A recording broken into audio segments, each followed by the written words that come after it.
Magko-convert po tayo ng smart switch. Patanggalin natin yung AC output nya. Ang gagawin ko kasi yung relay lang yung niya, pero yung in nya ay 220. Yung out nya, out in sa relay ay 12 volts lang. AC in po yan, testing ko muna. AC in 220. Smart switch po yan, wifi touch screen. Working po siya.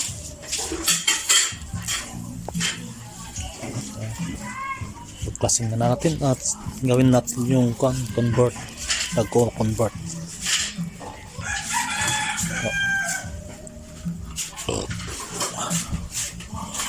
Bago ko gawin yung pagkakat pala ng PVC layout niya, na-analyze ko muna kung saan dumaan yung mga layout na, kung saan pupunta yung mga niya, ECN niya. Pinapag-aralan ko muna bago ko gawin yung cutting procedure. Gamitin ko kasi yan sa switching, pero yung in ng kanya ay 12 volts.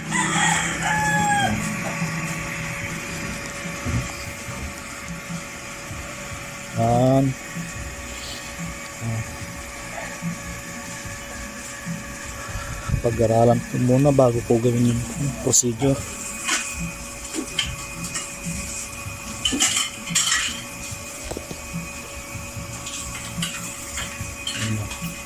Kinuha ko yung isang terminal sa smart switch kasi lilipat ko sa kabila kasi kulang siya ng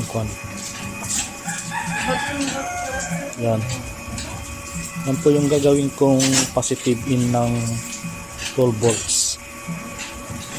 volts positive in. Yung dalawa kasi nagiging out po yun, 1 and 2. yan po yung pinakakuan niya, in nya 12 volt in.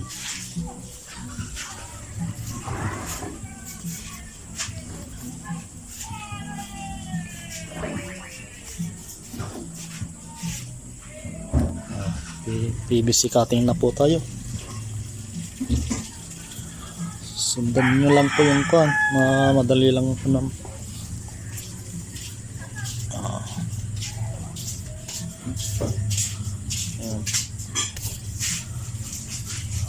Yan po yung ikakat ko. Connected kasi sa relay ko yan. Natanggal ko yung connection niya.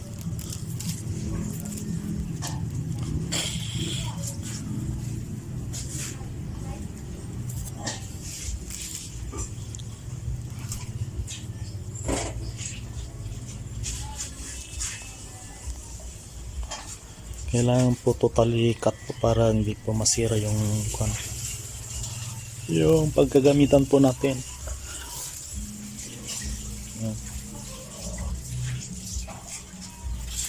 Nakat muna. Cut na po. Nakat na po.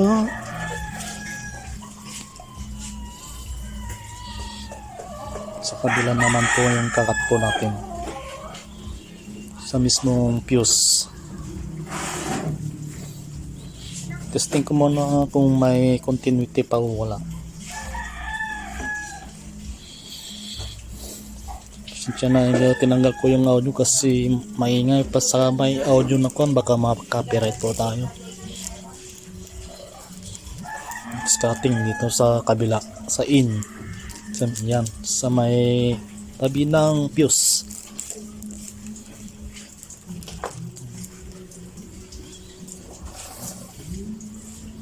Smart switch. Mayroon pang kaya upon checking, mayroon pa sa kabila, sa other side kasi double side PCB po kasi ito.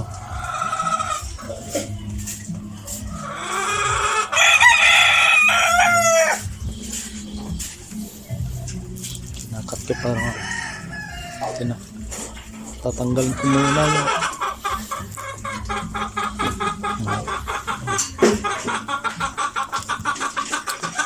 Tanggal ko na yung fuse.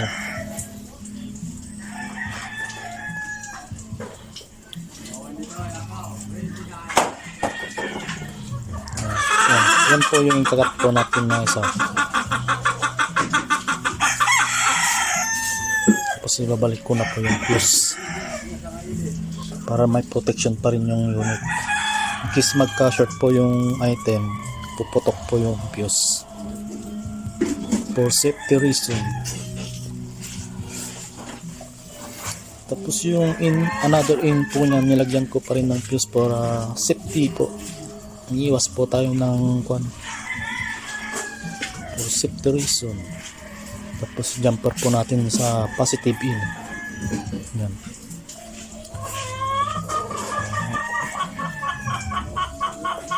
Okay na. Yan pa na. Sa natin linisan ng maingay ang mga manok. Linisan natin ng locker cleaner.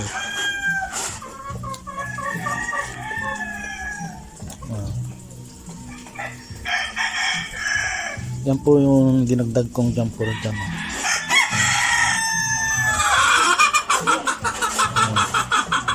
Finish. Simple na po tayo. Dumay. Mandar yung makina. Paingay. Pasensya nyo na po.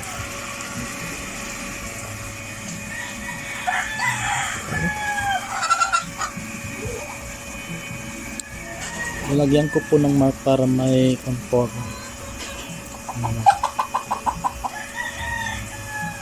Yung may dot yun po yung pinaka positive info niya.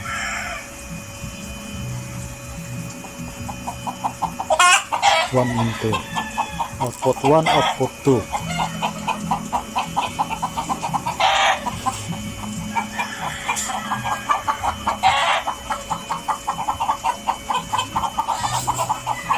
Masindig ko na po. Ngayon ng mga manok. Pati makina ng tubig.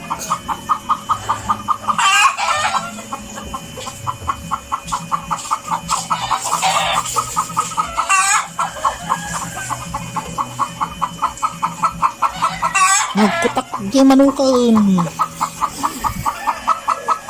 Ikanap ko tayo.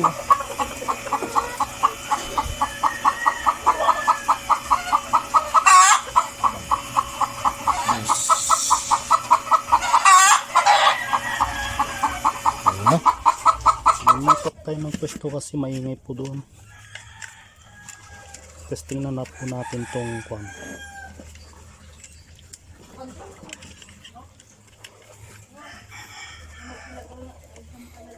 Easy in, ito easy in din. Tapos ito mga relay na, switching relay. Convert po na. Yan na po yung finish kwan.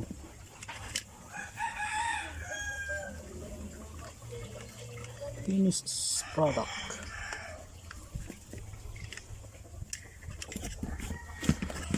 Tapos ito. Isa dito.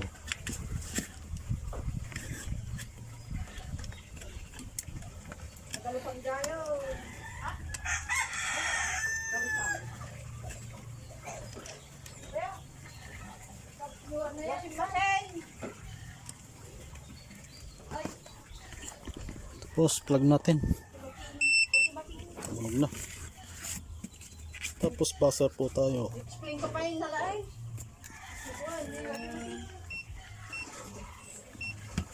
Kabubuan di ay kung yung awasin ko na langaw. Ay langaw. Okay. Tapos lipat natin yung isa sa 2. Ingat po kung baka kayo makuryente.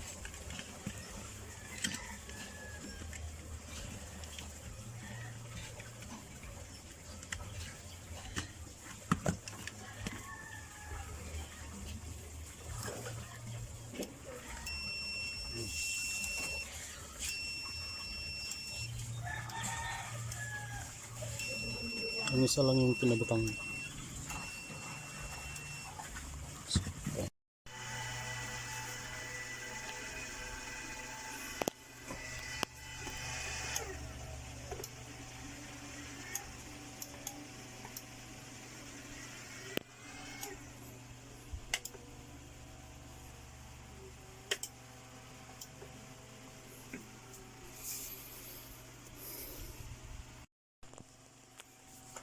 Ano po? 1, 2, 2.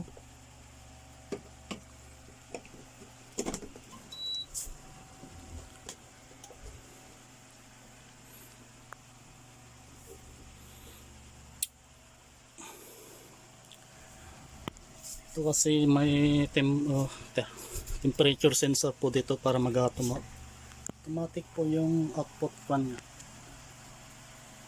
Yan po.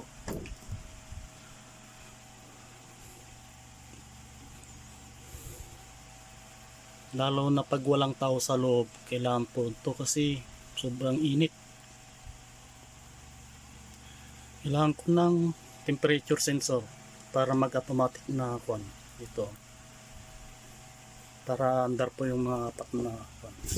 Try natin, dinekta ko muna. Yan. Tapos dyan, andar na lang. Apat. Tapos pag aircon,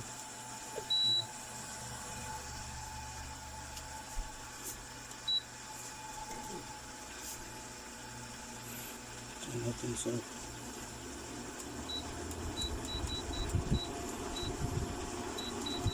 16.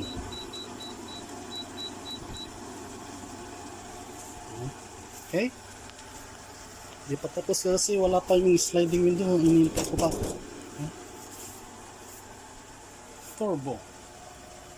Tapos lagyan natin yung cover nito.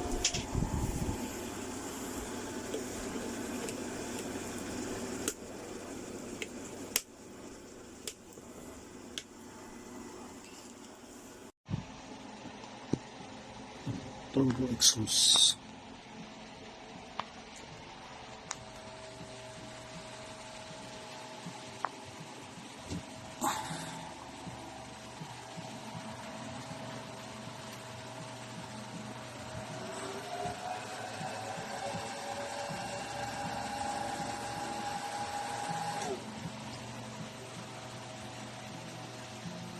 Oh. Okay.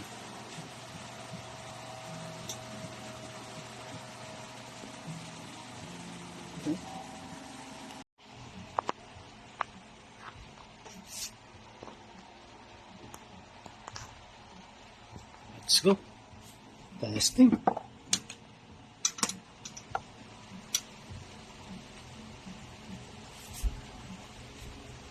Alexa, turn on turbo exhaust fan.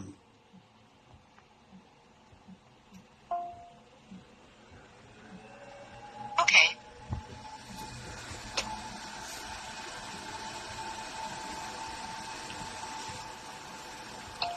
Alexa, turn on AC aircon outlet.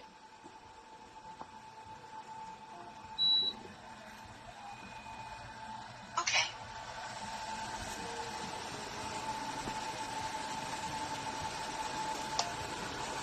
Alexa, turn off aircon outlet.